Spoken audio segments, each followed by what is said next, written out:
Well, she's back. Hillary Clinton back in action after 3 days away from the campaign trail due to pneumonia. Clinton campaigning in North Carolina. And she didn't mince words when it came to her rival, Donald Trump.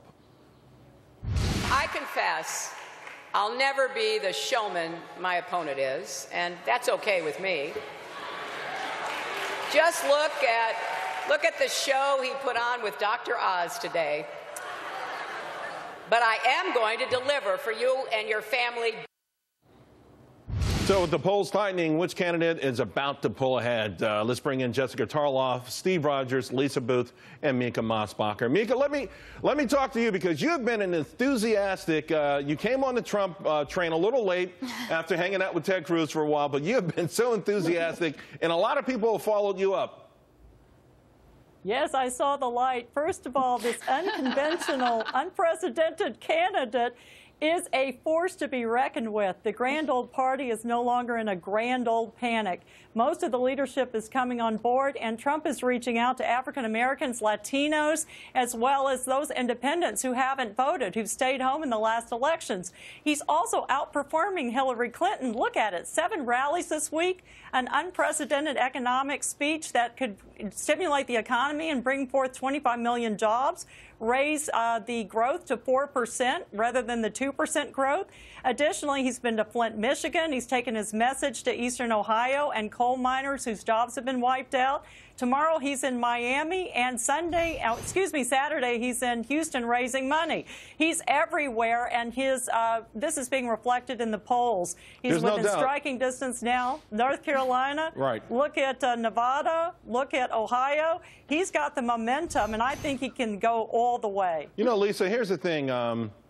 I know yesterday in Flint, Donald Trump spoke at a black church, and this morning he had some comments that ruffled some people's feathers about whether or not the pastor there was nervous or not. Sometimes this exposure can be a double-edged sword. His hustle, his vigor, that works for him. There's no doubt about it. But from Hillary's point of view, what does she have to do? Because it feels like when she's out of the news, she goes down, and when she's in front of the news, she goes down. Well, and that's been a challenge for Hillary Clinton. She's recently been on the defense for weeks now, whether it's the Clinton Foundation, her private email server, and aides literally smashing phones with hammers, or most recently with her health scare and the fact that her campaign really concealed and hid that information. So I think for Hillary Clinton, she needs to figure out a way to make this election about Donald Trump, because right now this is an election about her, and that's a troubling spot for Hillary Clinton because she is a candidate without a message. She is a candidate without a reason for running. She has no message. What does Hillary Clinton actually represent besides blind ambition and just wanting to be president of the United States? She's the status quo politician. Let me bring in Lieutenant Steve Rogers. Hey, you're a big-time advisor in the Trump camp. What's the mood like right now? Is it sort of don't get over your skis, don't get too excited, or just keep it going? Charles, it's great because Hillary Clinton is on the verge of winning the miscredibility problem, lady. You know, I mean, she's been lying all along about about Benghazi. She's lied about the email. She's lied about this health issue.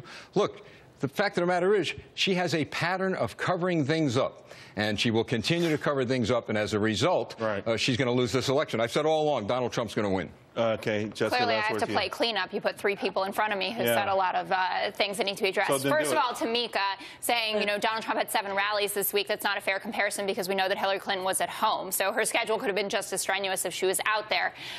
Well, it hasn't been. It hasn't been. Oh, it hasn't been. It's just a ridiculous comparison. We don't want to speculate on that. Because we know it hasn't been, right, Jessica? The point, though, is Hillary's in a bind right now. What's her game plan? Her game plan is what you saw today in North Carolina, to acknowledge that she has faults, to say, I want to do better and that I'm here for all Americans. Right now, her honesty and trustworthiness numbers have moved up, and they have in some polls ticked ahead of Donald Trump. They're not terrible. If you look at the fact-checking, which is a big problem for people, they don't actually focus on this. Donald Trump has been proven to tell false, mostly false, or pants-on-fire lies over 70%. That does not seem to be right now resonating with the public but she needs policy to matter. The Trump train is filling up, and everybody better figure it out. Guys, we got to leave it right there. In the meantime,